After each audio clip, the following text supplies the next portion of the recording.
100 зур әзірлік бара. Шулай ук Бүтін дөнья татар конгрессы һәм аның каршындагы Ак калфа хатын-кызлар оешмасының 30 еллыгы да билгеләп үтелә. Татарстан радиосының чираттагы турыдан-туры эфиры шушы мөһим вакыйгаларга әзерлек мәсьәләләренә багышланды. Студия кунагы Ак калфак оешмасы җитәкчесе Кадрия Идрисова тиздән булачак чараларның эштәлегенә тукталды, милли-мәдәни проблемалар буенча тыңлаучыларны борчыган сорауларга ачыклык кертте. Без дә аңа берничә сорау белән мөрәҗәгать иттек. Раисовна, хәерле иртә.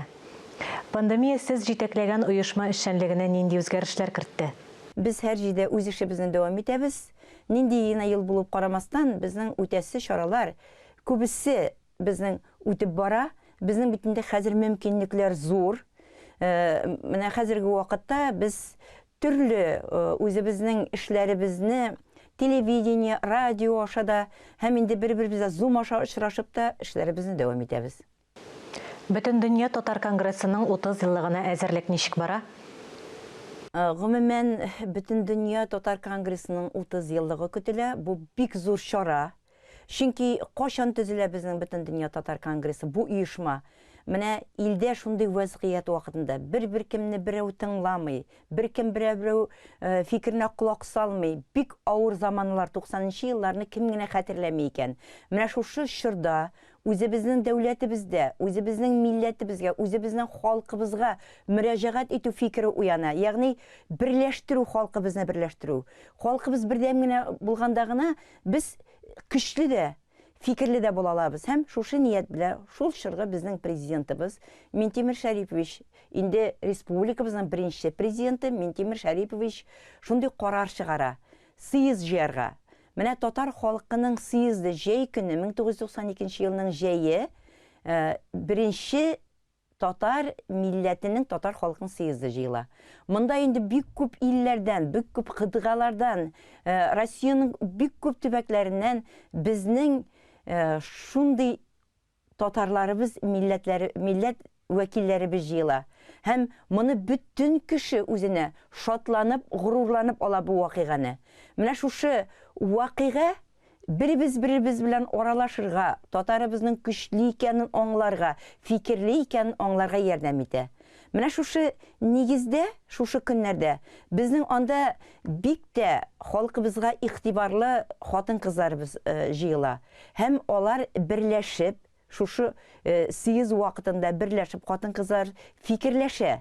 Менә хатын-кызларга нишләргә? Һәм шушы чорда Бүтін дөнья татар конгрессы каршында безнең хатын-кызлар оешмасы оеша. Бүтін дөнья татар конгрессының беренче җитәкчесе безнең академиябез, бик галимебез, шәхесебез Индус Таһиров август айында шушы карар чыгара һәм шушы карар нигезендә безнең Бүтін дөнья татар конгрессында үзебезнең хатын-кызлар оешмасы Ак калфак оешмасы оеша. Ак калфак оешмасының якындагы чаралары нәрсәләрдән гыйбарәт? Татар халкын киридән уяту, киридән барлау, кабаттан алар белән элемтәгә керү, аның өстендә бирәк тә безнең премьер-министр урынбасары, Бүтін дөнья татар конгрессының милли шура рәисе Васил Габдулгаев Шәйхразиев һәм бер төркем үзебезнең хезмәткәрләребез белән төрле өлкәләрдә очрашулар үткәреп, андагы проблемаларны шишеп, алардагы фикерләрен җиткереп, һәм бер-беребез белән элемтәне ныгытып, менә шундый эшләр башкарыла. Һәм инде үзебезнең татар хатын-кызларының да шушы көннәрдә оештырасы чаралары байтак. Менә безнең үзебезнең яшьләр театрында бик матур чарабыз булырга тора, узакламый. Анда инде фикердәшләр фикердәшләрнең очрашу кичәсе дип атала ул. Анда безнең инде медицина хезмәткәрләре белән һәм инде дә очрашу безнең булачак. Татар мамык шәле брендын оештыручылар белән дә очрашу булачак. Һәм инде фикерләшү булачак. Һәм шунда ук без төрле өлкәдәге укучы кызлар, Ак калфак укучы кызлар бәйгеләрен оештырабыз. Менә бу безнең быел 5нче ел, һәм шуның җиңүчеләре төлке өлкәдән килгән укучы балаларыбыз 10нчы, 11нче класста укучы һәм шул вакытта көллиятләрнең 1нче, 2нче курсларында укучы кызларыбызның йомгаклау туры була. Алар белән дә монда килгән вәкилләребезнең безнең очрашу булачак. Һәм финал өлешен Кызларыбызны бүләкләү өлешендә без шушы яшьләр театрында үткәрәбез.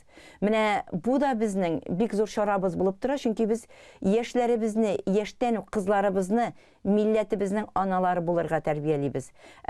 Икенчесе, менә безнең кечкенә балаларыбыз, 6-7 яшьлек балалар беләбез, татар кызчыгы, татар бәйгесе.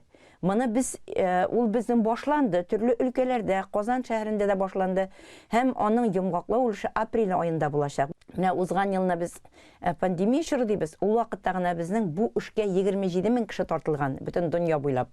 Һәм быел да менә бер Совет районыннан гына Казанның 200 бала катнашырга әзерләнә. Кызларыбыз безнең хәзрәтләребез белән очраша. Бүгенге чорда менә диннең кирәклеген һәм гаиләле булгачта ничек балалар тәрбиядә кирәклеген без инде аларга төшендереп җибәргә омтылабыз.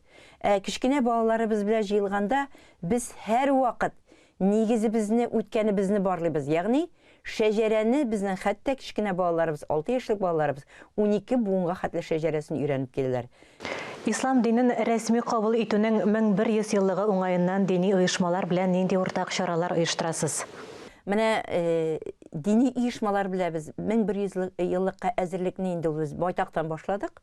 Узган ел безнең 6нчы хатын-кызлар форумы, ягъни җыены булды. Бу җыен вакытында без үзебезнең Рәшидә абыстай Исхакыйга багышланган кичә үткәрдек. Менә гаҗәеп тә гомер дисбесе дигән бу кичә безгә хатын-кызларга, төрле өлкәләрдән, чит илләрдән җыелган хатын-кызлар өчен менә гомер дәфтәрен актару Рәшидә абыстайның безгә үзебезгә дә гомерлек сабак булды. Ягъни гомерлек үзебезгә белем алып калдык. Менә бундай әйберләр, ягъни менә бундай иштәлекләргә мисалларны без бик күп китерә алабыз. Шуңа без инде хәзрәтләребез, абыстайларыбыз белән күп эшләр башкарабыз хәзер. Чөнки 1100 еллыкның нәрсә икәнен без тәгаенләп үзебезнең буыннарыбызга, хатын-кызларыбызга, аналарыбызга җиткерергә бурычлыбыз. Чөнки гаиләне хатын-кыз тота. Гаилә үзе дәүләтнең нигезе, чөнки ни генә эшләсәк тә без, дәүләтебезнең ни генә эше булса да без, иң беренче шушы үзебезнең милләтнең гаиләләренә мөрәҗәгать итәбез. Гаиләләр, нигезле милләтебезнең гаиләләре сакланганда гына дәүләтебез ныклы булачак.